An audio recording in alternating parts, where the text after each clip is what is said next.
자, 드디어 상고시대 지나 삼국시대 지나 고려시대 지나 우리에게 조금은 더 상대적으로 친숙한 조선 전기로 넘어왔습니다. 조선 전기 문학은 자, 첫 번째 챕터 성리학 이념을 중심으로 형성된 문학이다. 근데 이것도 확실히 중국이 문물이 많이 발달했던 게 삼국시대나 고려시대 때 한문학이나 불교도 다 모두 중국에서 넘어왔잖아. 성리학 또한 중국에서 넘어온 거예요. 그러니까 독자적인 건 많이 없어 결국에는. 그래서 조선 전기 문학은 요거 중요하죠. 성리학 이념 한마디로 유교적 이념이다라고 생각하면 돼요. 우리가 다 알다시피 충, 효, 예, 절 이런 것들. 자, 조선은 건국 초기부터 성리학을 아예 국가 이념으로 했죠. 고려는요, 뭘 국가 이념으로 했었어? 불교인데 조선 전기 문학은 성리학을 국가 이념으로 잡았다. 그래서 도덕 그리고 질서를 강조하는 방향으로 전개됐다. 조선은요, 건국 초기부터 성리학을 국가 운영의 중심 이념으로 채택한 사회입니다. 성리학은 인간의 이걸 강조했어요. 사람이라면, 인간이라면 이런 거. 그리고 성리학을 바탕으로 한 사회 질서 유지. 이걸 무지하게 중요하게 여겼다는 거죠. 목숨처럼. 개인의 욕망보다는. 그래서 이 성리학은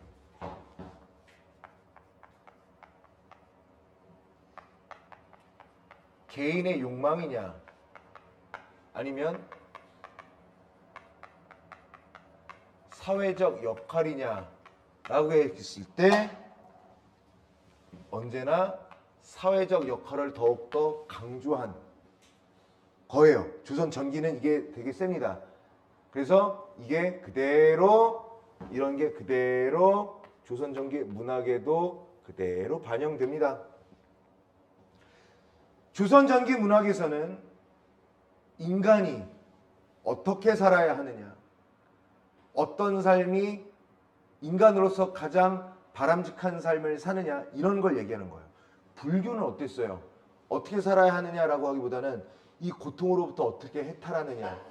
어서 오세요. 아유 고생했다. 그래도 빨리 왔네. 아유 둘이 채우니까 좀 낫네.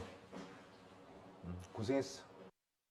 자, 불교는 어땠죠? 불교는 어떻게 이 고통으로부터 벗어나는지 이런 게 과제였다면 유교는 그런 개인에 대한 욕망, 개인이 추구하는 바 이런 거보다는 어떻게 해야지 한 개인이 사회의 질서에 기여할 수 있고 국가가 제시하는 국가 이념에 어떻게 부합하며 살아가야 하는지에 고민하던 그런 시기가 바로 우리가 지금 배우고 있는 조선 전기다라는 내용이에요.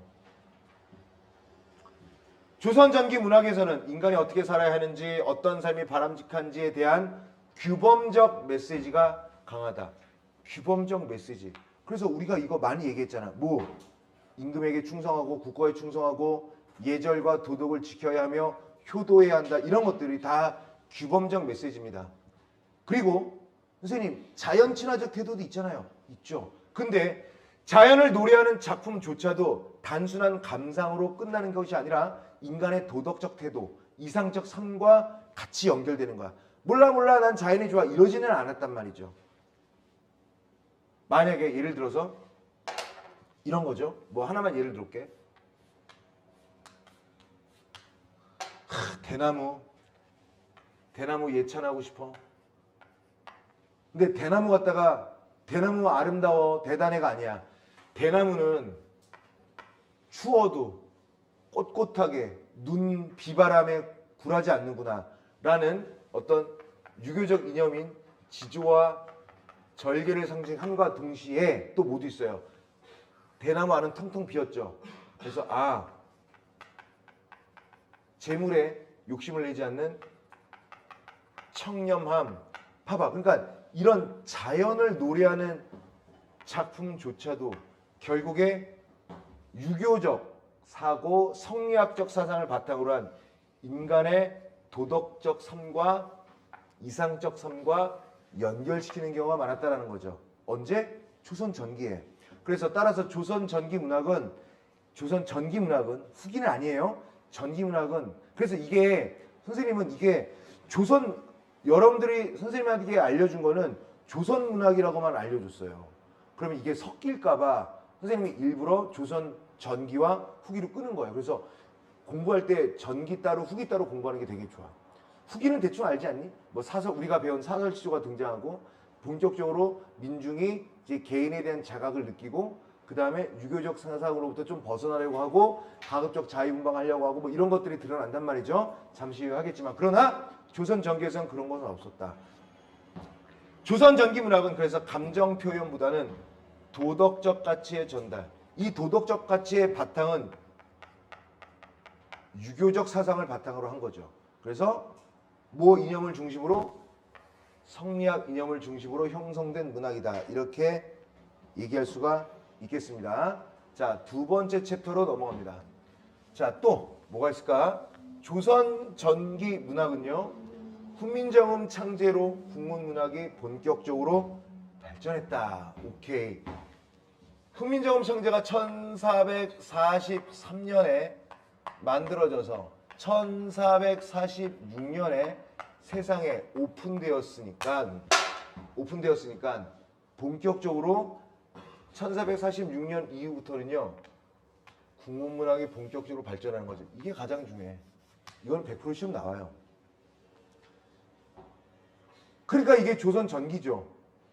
조선이 500년인데 전기와 후기로 안 나눌 수가 없는 게 고려 시대 때 있었던 문학이 조선 시대로 그대로 형식상 내용상 이어지는 것들도 있는데 가장 큰 변화는 불교에서 유교로 전환된 거예요. 고려는 불교 중심이고 조선은 유교 중심이긴 한데 여기에서 게다가 조선 초기에는 세종대왕이 한글을 만들면서 본격적으로 우리말로 된 문학이 이제 처음으로 조선 전기에 생기는 거예요. 자, 그래서 조선 전기 문학의 가장 우리 국문학 역사 전체에서 가장 중요하고 센세이션했던 변화는 한글 창제, 훈민정음 창제다. 이전까지 문학의 기록은 대부분 거의 한문으로 이루어졌어요. 그래서 어쩔 수 없이 한문 교육을 받은 지배층 중심의 문학이 주류를 이루었는데 훈민정음이 창제되면서 어때요? 쓰기도 쉽고 읽기도 쉽고 맞죠? 그래서 우리말을 직접 기록할 수 있는 수단이 마련되었고 이는 문학의 범위를 조금 더 확장시킬 수 있었다. 문학을 누리고 그러니까 문학 작품을 창작하고 그 다음에 읽고 할 수 있는 그 영역의 범위가 더 넓어졌더라. 특히 국문으로 기록된 문학은 심지어 여성도 쓸 수 있고요. 평민도 쓸 수 있고요. 기존의 문학 창작에서 소외되었던 계층까지 포함되면서 조선을 이렇게 전체를 봤을 때 대부분 한문을 할 줄 아는 지배층만 요만큼만 썼단 말이에요. 근데 한글 창제가 있다 보니까 배움에서 소외됐던 여성들, 일반 평민들도 다 우리도 할 수 있어 라고 해서 한글 창제 이후에 문학을 창작하고 읽고 감상하고 누리고 향유할 수 있는 계층의 영역이 엄청 넓어진 겁니다. 그래서 내용도 풍부해지겠죠. 따라서 훈민정음 창제는 단순하게 한반도에 없던 문자가 생겨났다 까꿍하는 그 의미를 넘어서서 문학의 주체 양반뿐만 지배층뿐만이 아니라 일반 평민이나 여성들까지도 문학의 주체로서 참가할 수 있었고 아무래도 다양한 계층이 참여하다 보니까 표현 방식도 많이 다양해지고 기존의 표현 방식으로부터 많이 변형되어 가겠죠. 그렇지? 자, 세 번째 챕터. 조선 전기 문학은 이거는 또 이것도 시험에 나오죠. 악장.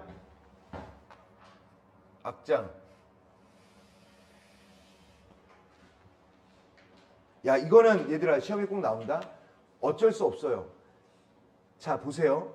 얘들아, 삼국시대를 우리가 배웠었는데 삼국시대도 국가가 새로 만들어졌겠죠. 순서대로 고구려, 그 다음에 백제, 그 다음에 신라 만들었죠. 그리고 통일신라가 망하고 뭐 이렇게 중간에 애벌레 하다가 고려가 만들어졌죠. 그리고 고려가 쭉 500년 동안 이어져 오다가 고려가 망하고 조선이 창제됐죠. 그런데 사실은 삼국시대에서 통일신라 시대에서 고려시대에서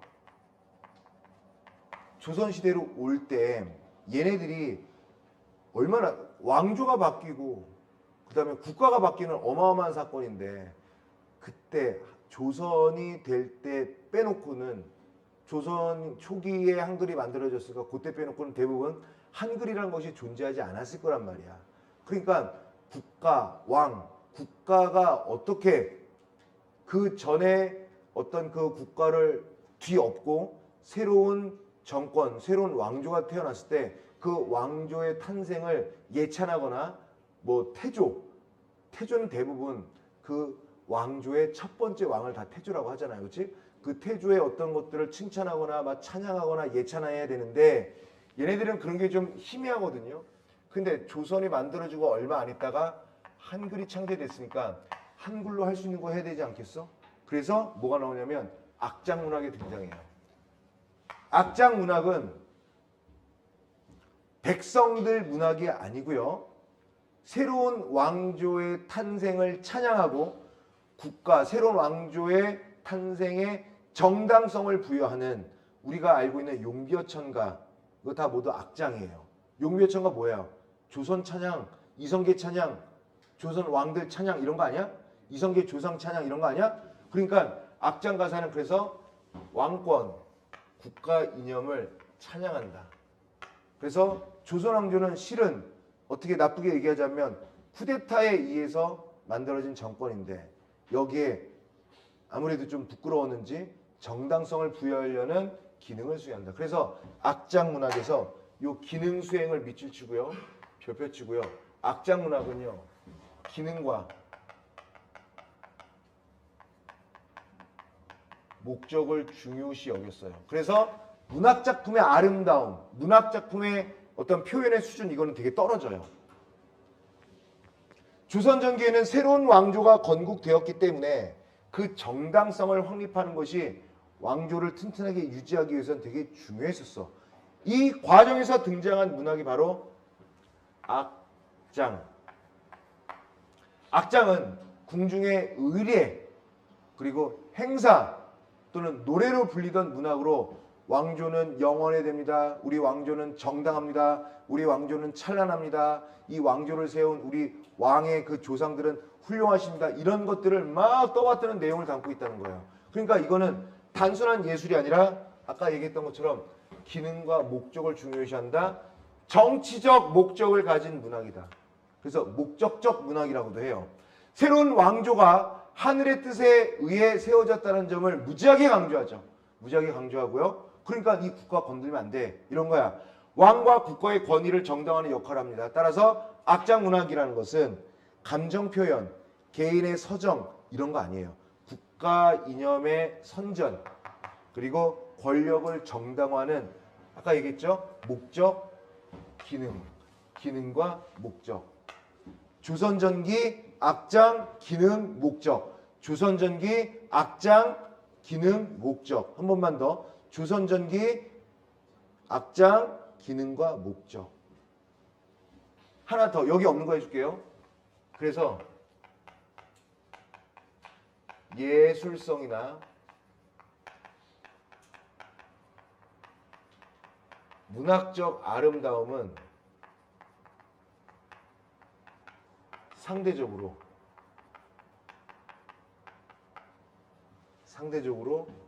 부족하다. 왜? 이게 목적이 아니고 조선 왕조의 어떤 영원함, 번영, 무궁함 이것을 선전하고 막 예찬하고 찬송하는 것이 더 중요하기 때문이죠. 중요합니다 이거. 자, 선생님 원고에도 없는 거 지금 생각해서 쓴 거예요. 자, 네 번째 챕터를 보죠. 자, 볼까요? 아이고 이것도 중요하다. 이거 조선은 다 중요해. 안 중요한 게 어디 있어요? 라고 하겠지만 진짜 안 중요한 게 없네요. 시조의 정형화가 있었다. 실은 이 시조는 고려 말에 만들어졌거든요. 근데 고려 말에 나름대로 파일럿 형태로 조금씩 하다가 조선 들어오면서 본격적으로 왜요? 고려 시대 때 그 자유분방한 목소리가 조선으로 오면서 어떻게 한다고 그랬어? 시조가 정형화되면서 압축된다라고 했던 거 아까 기억나지, 그치? 그래서 압축적으로 표현하는 서정문학으로 발전한다. 그리고 이 시조는 지금까지도 쓰잖아요. 현재까지도 현대 시조가 있어. 그러니까 시조의 역사가 우리 국문학에서 가장 길어. 조선 전기 문학의 대표적 관례는 시조이죠. 시조는 일정한 형식이라고 해서 뭐라고 그래요? 정형시라고 하고요. 정형시의 운율을 정형률 또는 외형율이라고 하죠. 짧은 길이 안에 의미를 압축적으로 담아내는 특징을 지닙니다. 이거 잘 봐. 우리 시험 보면 시조 있잖아. 시조 있잖아요, 우리. 그 문제에다 이런 걸 넣는다니까요. 그 중요해. 다 중요해. 고려가요가 비교적 자유로운 형식으로 감정을 표현했다면 시조는 형식적 제약 속에서 정제된 표현을 추구합니다. 이러한 형식은 단순히 표현만 제한하는 것이 아니라 오히려 의미를 더욱더 압축시켜서 그래서 이 압축은요 깊이 있게 만드는 역할을 해요. 압축했기 때문에. 또한 시조는 자연을 노래하기도 하잖아요. 근데 그 속에 담긴 도덕적 태도. 얘들아, 조선 전기 문학에서 도덕적 태도 하면 뭘 또 떠올려야 돼요? 성리학, 유학을 떠올려야 된다고요. 그래서 삶의 가치관을 담는 경우가 많죠. 따라서 시조는 단순한 감정 표현이 아니라 형식 속에서 의미를 압축하고 그 다음에 정제하는 고급 서정문학으로 이해해야 합니다. 어때? 괜찮아? 자, 그 다음에 5번째 챕터를 보죠. 5번째 챕터. 자, 5번째 챕터입니다. 조선 전기 문학은 가사 문학을 통해서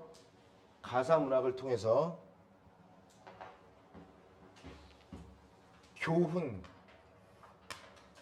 현실 인식을 확장한다는 거야. 가사 문학은 비교적 형식이 길죠. 가사 문학은 비교적 형식이 길다라고 얘기했어요. 이게 뭐냐면 고려 시대의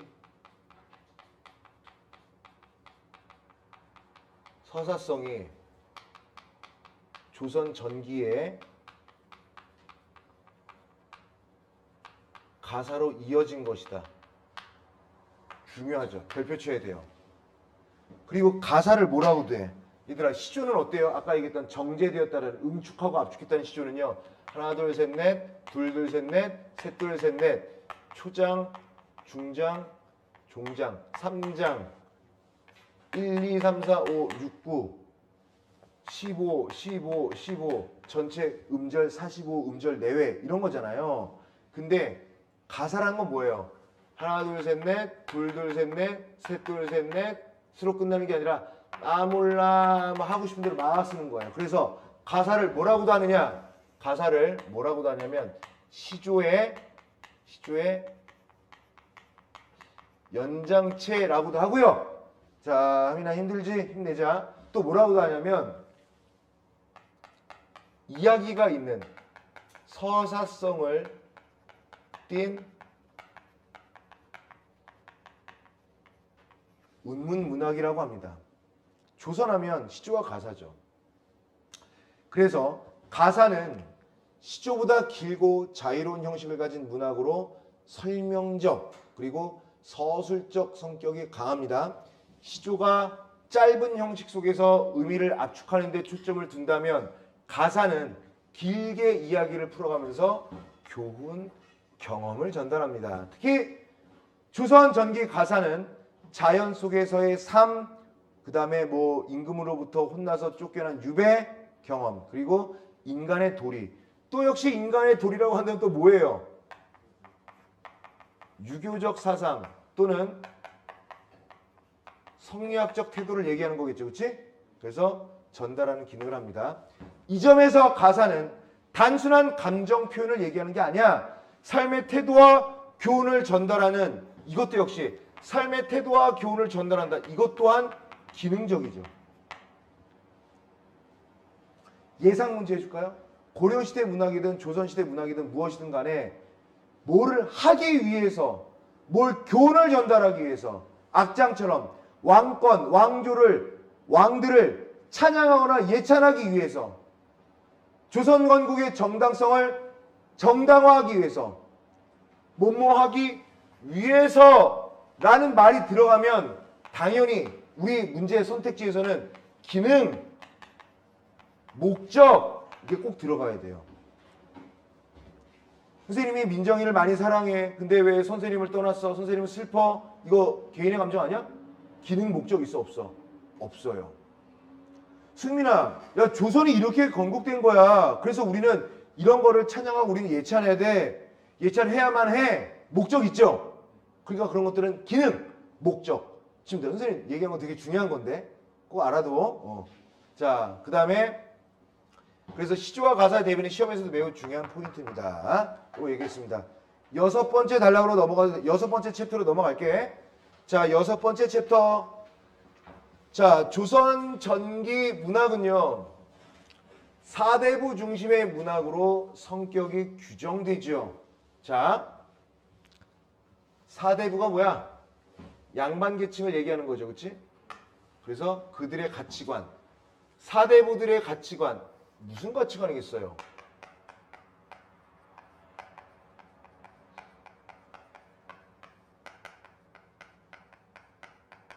성리학적 가치관이겠죠, 그렇지?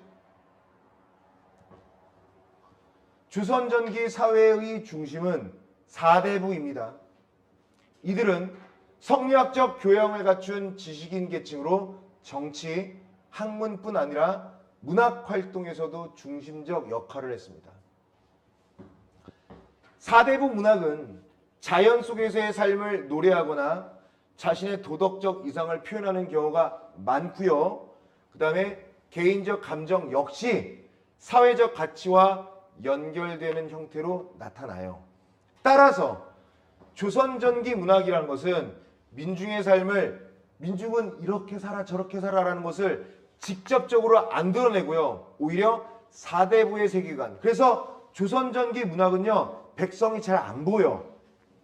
후민정음 창제를 통해서 우리 일반 백성들도 조금씩 부녀자들도 아녀자들도 조금씩 문학 작품을 하긴 하지만 아무리 해도 전체 파이에서 사대부들의 세력이 워낙 셌고 강건했기 때문에 잘 안 보입니다. 민중이. 사대부들의 사상적 가치관 이런 것들을 많이 드러내죠. 괜찮아? 이거는 그닥 어렵지 않았고요. 자, 7번째 챕터를 봅니다. 자, 그렇다면 고려시대 문학과는 또 어떤 차이가 있느냐를 따라서 우리가 확인해 봐야 되는데요. 조선 전기 문학은, 그러니까 우리가 고려가 있었고요. 고려가 망하고 조선으로 넘어오는데 지금 조선 후기 문학을 얘기하는 것이 아니라 조선 전기 문학을 얘기하는 거잖아. 그러니까 조선 전기 문학은 그 방금 전까지만 해도 자유로웠던 고려 문학으로부터 통제하려고 했고요. 도덕적 질서 속에서 다시 재편한다는 얘기야. 봐봐. 그게 참 그래. 같은 땅에 살면서 얼마 전까지만 해도 고려였는데 고려를 뒤집고 조선을 세웠잖아. 위화도 회군을 통해서 정권을 뒤집고 새 왕조를 세웠잖아. 그럼 이거 어떻게 되는 거야? 백성들이 이 왕을 안 따를 수도 있잖아. 그래서 고려를 디스해야 되죠. 불교 때문이야. 너희들 사상이 너무 자유로워. 그래서 너희들 망할 수밖에 없는 거야. 그러면 불교 억제해야지. 자유로운 것을 많이 통제하고 억압해야지. 이런 식으로 문학이 흘러갔단 말이에요. 그래서 고려 문학이 민중의 감정을 비교적 자유롭게 드러냈다면 조선 전기 문학은 그러한 감정 표현을 일정한 규범 그리고 질서 속에 포함시키려는 경향을 보이죠. 이건 성리학 사회의 특징과 밀접하게 연결됩니다. 감정 자체를 부정하는 건 아니야. 감정을 어떻게 부정하겠어요? 근데 그 감정은 큰 사회를 이끌어가는 큰 사회적 틀과 충돌하면 안 돼. 조절해야 돼요. 그래서 사회적 질서를 되게 중요하게 봤단 말이야. 그래서 조선 전기 문학에서는 감정은 절제하려고 하고요. 그래서 그 감정 절제가 형식적인 정제미로도 나타난다 이런 말이죠. 그래서 이런 점에서 조선 전기 문학은 고려 문학과는 대비된다. 이거 있잖아요. 이 부분은요, 다 형광펜을 쳤으면 좋겠어요. 만약에 어렵게 나온다. 어렵게 나오면 이 부분을 가지고 꼬을 겁니다. 한 번만 더 읽어볼게요. 조선시대의 그 각 개인의 감정을 무조건 억압하거나 누르는, 즉 감정 자체를 부정하진 않아. 근데 그 감정이 사회가 얘기하는 규범, 도덕적 가치, 성리학적 이념을 넘어설 수는 없었어요. 사회적 도덕 어떤 그런 관념이 더욱더 우선시 됐고요.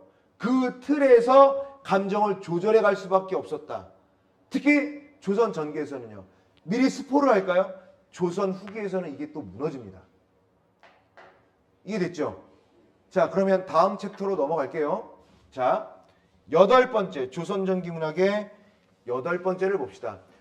조선 전기 문학은 이후에 조선 후기로 이어지는 기반을 형성한다. 이거는 뭐 대단하진 않죠. 당연한 거죠. 고려시대 때 문학이 조선 전기로 온 것처럼 조선 전기는 또다시 조선 후기 문학으로 이어진다. 이 말 자체는 당연한 듯 보이죠. 자, 근데 좀 더 디테일하게 보면 조선 전기 문학은 시조, 가사가 일단 되게 중심이었거든요. 근데 나중엔 더 많은 장르를 만들어내고 더 많은 가지수와 더 많은 변주를 이끌어내죠.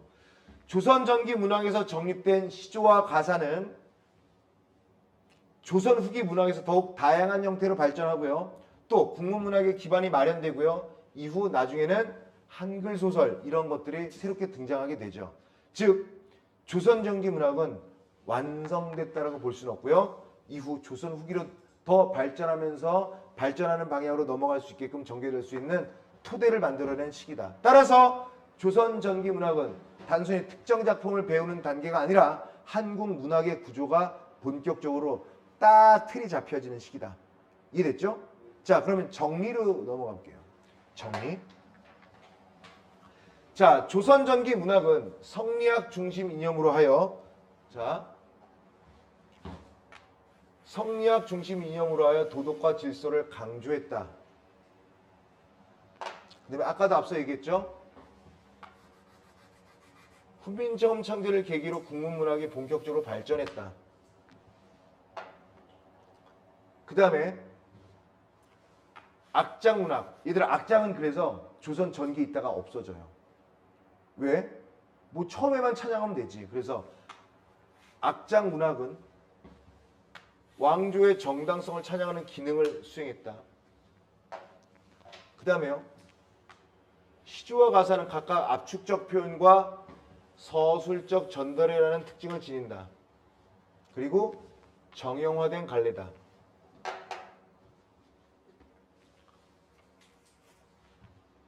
그 다음에요. 사대부 중심 문학으로서 사대부들의 가치관을 반영한다. 그리고요. 고려 문학의 자유로운 감정 표현을 절제했고 통제했고 질서화했다. 그리고 마지막으로 조선 전기 문학은 조선 후기로 끊어지지 않고요. 연결되어서 조선 후기 문학의 형성에 크게 이바지하는 토대를 마련할 수 있었다. 이렇게 얘기하면 되겠죠. 괜찮아요? 좋습니다. 이제 그러면 조선 후기 하나 남은 거야. 오케이. 잠깐만 길게 모시고요. 5분만 쉬었다가 조선 전기로 넘어가도록 합시다.